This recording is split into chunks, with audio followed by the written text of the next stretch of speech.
Hey everyone, I'm Rob Jeppsen and I'm super excited to be part of the Win-Loss Week event this week. Grateful to Close for inviting me to be part of it. Even more grateful to Close for what they've done for our sales community overall. I've learned as a sales leader that win-loss is a valuable resource and it's something that not enough sales leaders use. So if you as a sales leader can learn to use this and have this become part of what you do as part of your bag of tricks, part of your operating system that you build for yourself, you can create a really strong competitive advantage that helps you remove so much of the guesswork that's involved in sales leadership.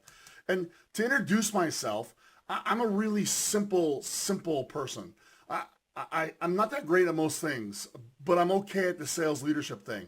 I've been in the game for a long time. I'm a coach to sales coaches around the world. Most of my customers are companies that you'd be familiar with because they're almost all market leaders. I work with companies that have sales leaders that want to become elite. That's the word that I use. Can we become that top 1 to 2% in creating impact for our team? And so I have a company called the Jeppsen Performance Group. I work with a lot of organizations worldwide. We've won 18 American Business Awards, the Stevie Awards, been recognized by Salesforce as a sales leader, as having one of the top Salesforce implementations. The reason I bring that up is we used a lot of data there for win-loss. And so I understand how to use current systems.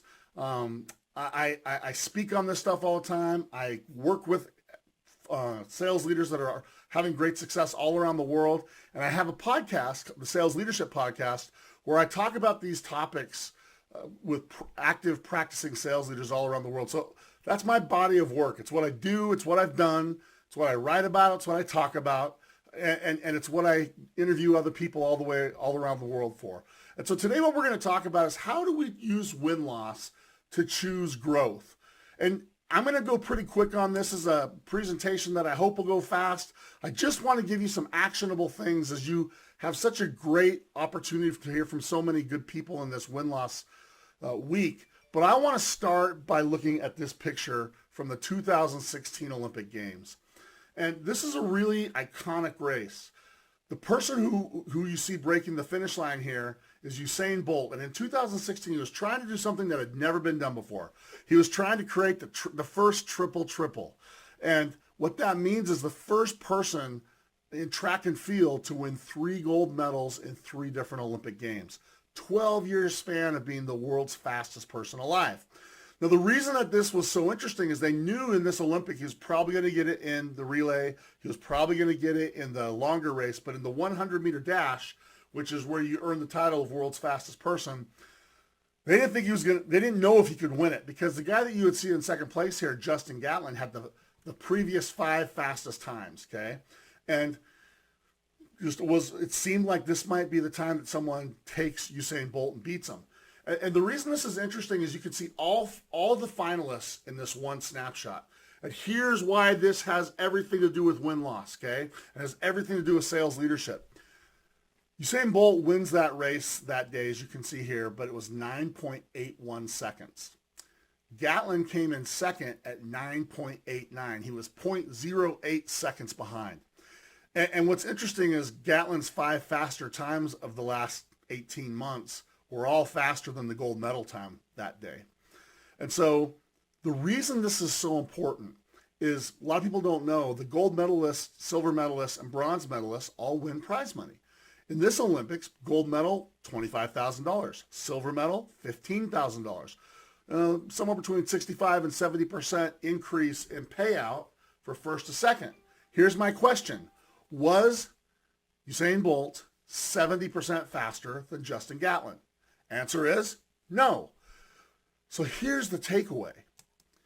He only had to be 1%. It was less than 1% faster, and he got over 70% more in prize money. Then he got the Subway commercial and all these other things.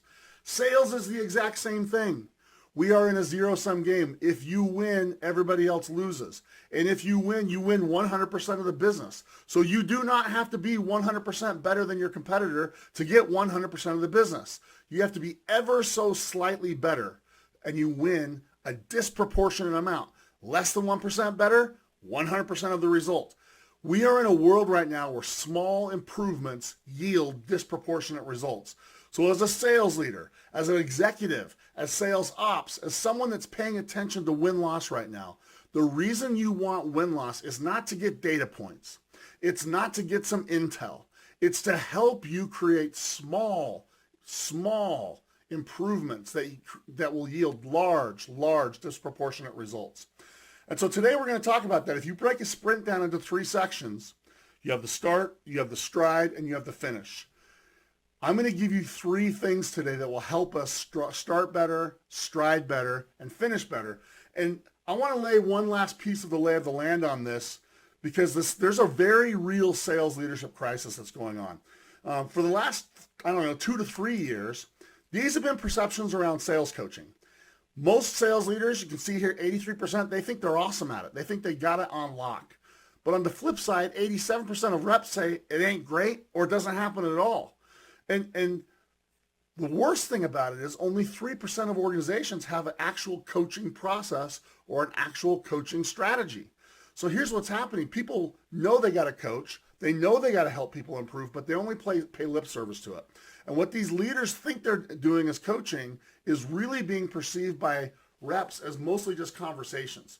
So today we're going to talk about how to fix that problem. And we're also going to talk about how to respond to this one that's emerged in the last 19 months. In the last 19 months, 74% of companies have changed how they buy. Here's where you should be nervous. Only 17% of companies have actually changed how they sell, and 5% actually have changed how they lead. These 2 things are why my presentation today is important. It is real, it affects everyone, and if you can get just 1% better than everyone at these things, you will get disproportionate results as a result. So I'm going to give you the 3 things. They relate to how you start, they relate to how you stride, they relate to how you finish, if we're going to look at a sales pursuit as a sprint, okay? And so I'm going to move fast. I know that this will be short. If you have questions, I hope you'll reach out to me. I hope that you find this insightful. I hope you find this inspires you to want to use win-loss as a different kind of fuel.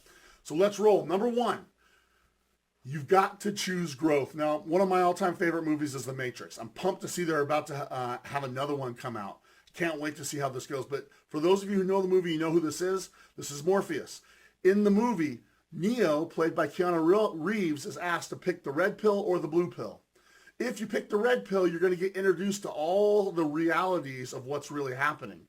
If you pick the blue pill, you're going to go back to sleep and you will be none the wiser of what's happening all around you.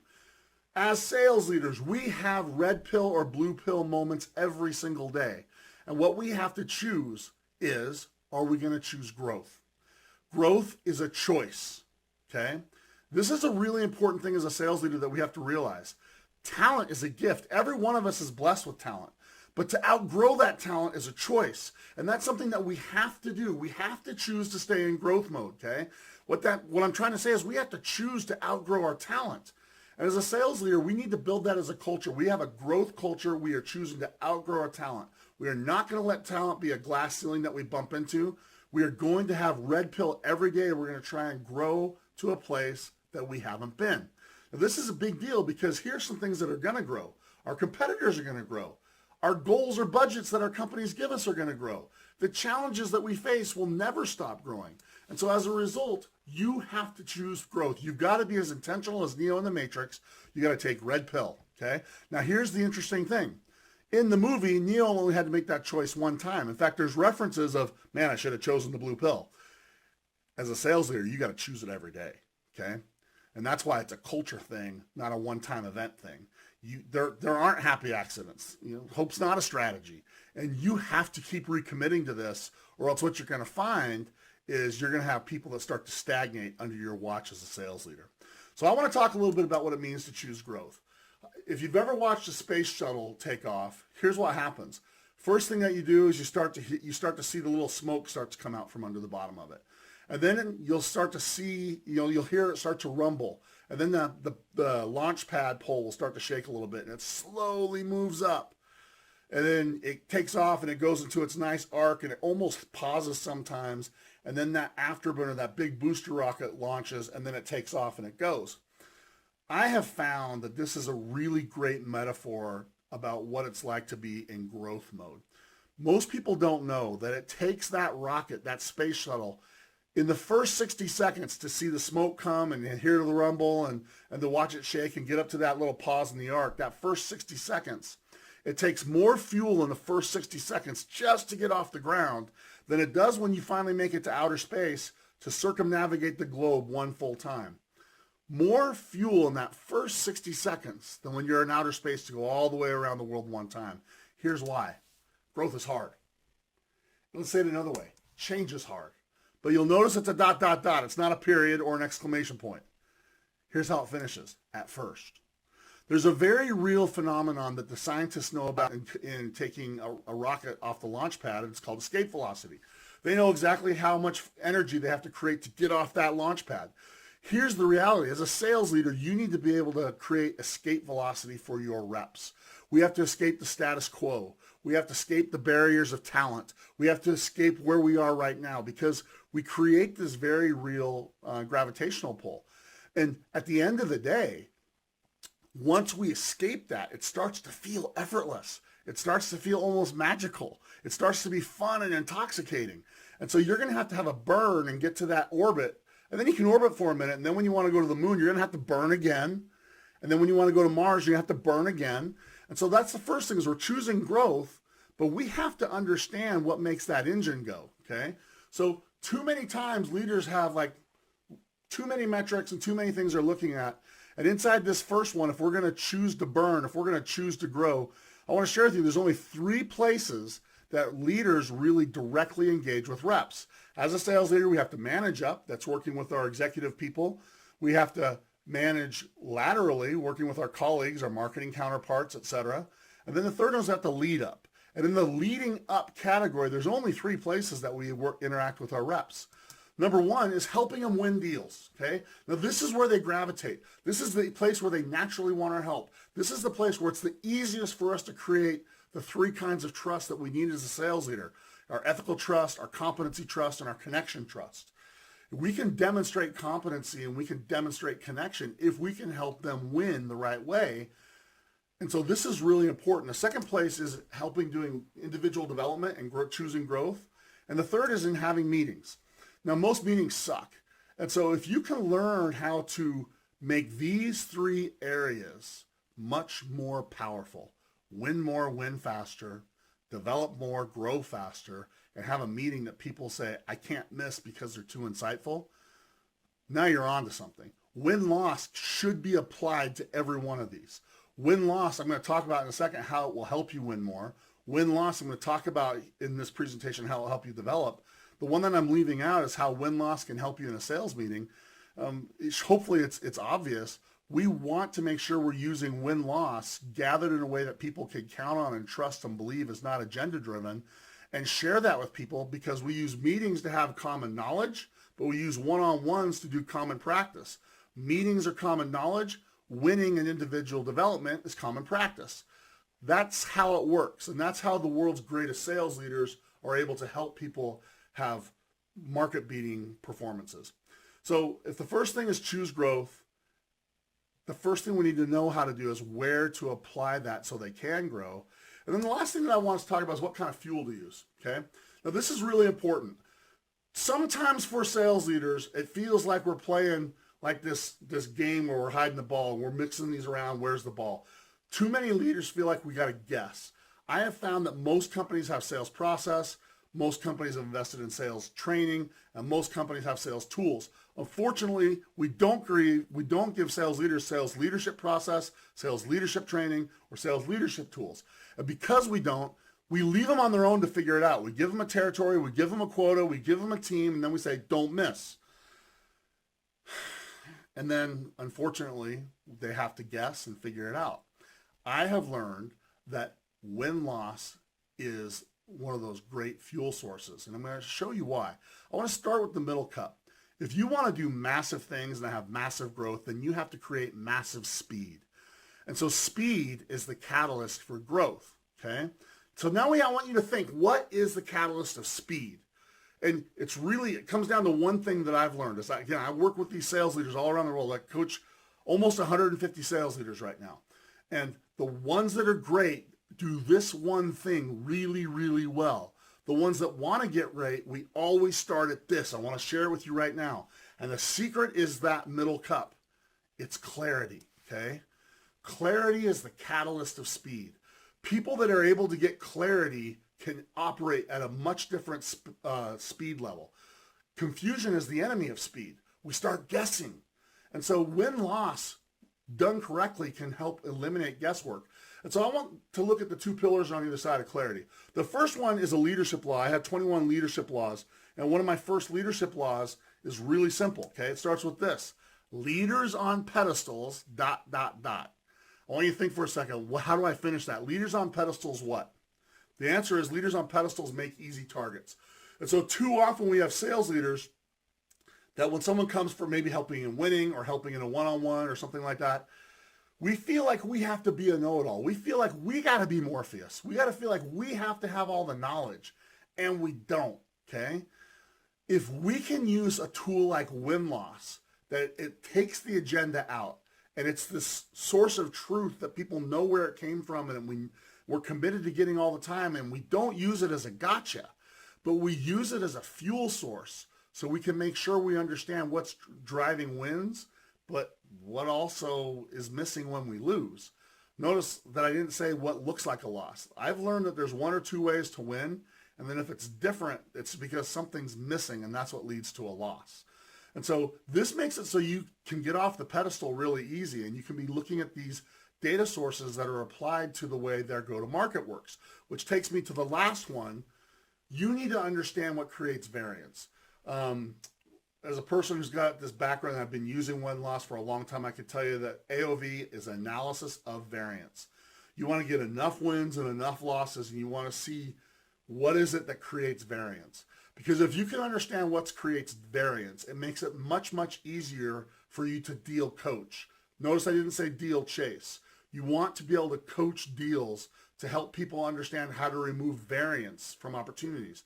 Now, you may say every opportunity is different. Yes, it is. You may say every customer is different. Yes, it is.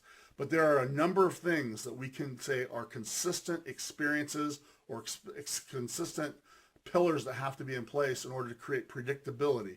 And if that's the one word that I would tell you as the head of sales, there's one word that you want to be known for. It's predictability. How do I create predictability for those that I report to? How do I create predictability for those that I work with? How do I create predictability for those that I lead? Okay, that's job one. Make sure you choose growth. Choose it by having the right engines. Choose it by having the right fuel.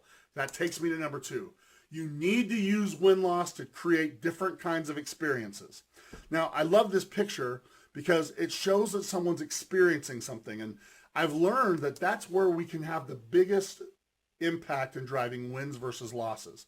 I love this picture because when I'm training sales leaders or salespeople and we talk about experiences, it takes me to a time years ago when I worked with a music company back when people would buy CDs. They asked, how do we get people to buy more music? And the answer wasn't more displays and it wasn't more promotions. It was more listening stations. And if they could get people to put those headphones on, turned out they would always sell more music. And so I want you to think about this. How do I transform a customer from a spectator to a participant? And if there's one thing you want your win-loss to help you with, understand what experiences you need to create. What are the experiences that take them from going, oh no, I have a problem, to aha, there are answers, and wow, we are the experts. Those are three pretty consistent experiences that people need to have. And I don't care how you want to call it, you need to use win-loss to say, what are the consistent experiences, meaning emotions that we want people to feel or things that have them feel like they're experiencing it. And we want to use win-loss to find out what these verifiers are. Verifiers is a topic you should write down. Most of the time, sales leaders or salespeople look at sales process as, I do this, I do this, I do this, I do this, then we win. It should be, I do this, and then the customer does this, then we move to the next one. Then I do this, and the customer does this, and we move to the next one, and so on until we get a buy. Most people don't know what the customer does this part is. We know what we want the salesperson to do, but we don't have as much clarity on what we want the customer to do. Advice for you all, have your win-loss help you identify verifiers, and if you can have your win-loss help you identify with clarity what those verified customer outcomes are, It makes it really easy for you to start building a sales process that you can now use to turn people from a spectator into a participant, okay? And at the end of the day, we don't want to make it about what you say. What we do want to do is make it about what you need a customer to do. And so if you can take that mentality and say, I want win-loss to have me help create much more powerful experiences, now your coaching and your deal coaching can be about what experiences are we creating? Are we actually getting the customer to put on the headphones? Every single one of you listening to me right now will have a different way that the customer puts on the headphones. You need to know not only what those headphones are like, but you need to know what each of the songs in your set need to be that ultimately get them to stay with you till the end of the concert, right? And then hopefully you get to do an encore and they buy from you more than once and twice and 3 times. And my experience has been the better you understand what experiences to create, the less variance there will be. And if you can understand how to remove that variance by creating better experiences, it's way easier for win-loss to be meaningful. What you don't want it to be is an interesting read, while you're drinking your coffee. What you want it to be is, how do I engage someone in a way that will create predictable responses from them? And that takes me to the last one. You need to use win-loss to create commitment. I have 7 deadly sins of one-on-one coaching. There's lots of mistakes we make as sales leaders. One of the most prevalent is we confuse a conversation for commitment. And we're in a world right now where people talk about, being an influencer, like a social media influencer. And I'm a subscriber to John Maxwell's quote where he says, leadership is influence, nothing more, nothing less. So I would ask you to consider, how do you create influence as a leader? Because a social media influencer is just about getting people to look at them. It's just about getting people to like them, click on them, okay? Maybe respond to them. I would say that as a sales leader, you want to be a different kind of influencer. You want to be an influencer that gets people to want to become something. And having someone that wants to become something, like this picture you see here where they go from one form and they become something totally different, almost unrecognizable, far more powerful, far more beautiful, right? We want to have the kind of influence that has people willingly choose to be something else. That's a hard challenge that most sales leaders wrestle with. There's a reason why we're seeing, this sales leadership crisis that I talked about be so impactful. There was a time where turnover was 30%, and then we hit COVID, and now we're seeing the jobs report in April and in May, and the ones that just came out in June said the same thing. We're having turnover at all-time highs. There's a reason they call it the Great Resignation. People can go find jobs. It's an employee's market right now. So we as sales leaders need to be able to create experiences for our reps where they win more, they win faster, because we are leading them and we are using the right parts of the engine. We're using the right fuel, and we're helping them create experiences that they might not otherwise have ever thought to create or even known how to create. And if you can have someone go on this journey where you create commitment and they willingly try to change, they willingly decide to become something different, they willingly become something new that they would have never otherwise been, that's when you start to be elite. That's when you start to be legendary in the lives of those you lead. So those are the 3 ways that you can use win-loss. You can use win-loss to do a lot of things, but if you want to do it to have this legendary impact, I believe that our job as sales leaders is to create life-changing years for the people we lead. We got to take away the guesswork. We have to help them have step-by-step instructions on what it is they can do to do more and do better. But we don't want to do it by being a know-it-all. We don't want to do it by just trying to, guess and play a guessing game. So I hope this has been interesting. I want to remind you that growth is hard at first, okay? Growth is hard at first. But once you get to that escape velocity, it starts to become faster and easier, and your team will start to rely on win-loss more. They'll start asking when the next win-loss report's going to come out. They're going to start asking for you to use their opportunities for your win-loss reviews. And I see it a number of times. I've referred several of my customers to closed. And as I'm coaching their leaders, I say, I've submitted like 3 or 4 of my opportunities. I hope they pick mine. You want to have that kind of a culture. You want people to choose growth. You want people to be using the right kind of fuel. And here's what happens when you do. This is this Olympics. Once again, we got Team USA coming in second, this time to a team from Italy. This is the 2020 games that just barely got done. Same thing happened. We didn't get beat by .08 this time. We got beat by .04. the same result happened, right? Less than a 1% change, disproportionate result. Big disparity in the prize money, big disparity in the notoriety, big disparity from small change. That's why using win-loss is worth it, because it will give you those inside nuggets that if you choose to use them to fuel growth, if you choose to use them to make sure that you create better experiences, if you choose to use them to create a different one-on-one that makes it easier for people to commit. Stop talking about growth, commit to it. And what will happen? You're going to find that you become it. I hope you found this helpful. I hope you found this interesting. If you want more, this is how you get a hold of me. In the meantime, thanks again to Close for putting on an amazing event. Thanks to you for your commitment to becoming elite. And I hope that I can find you sometime on the other side. Thanks.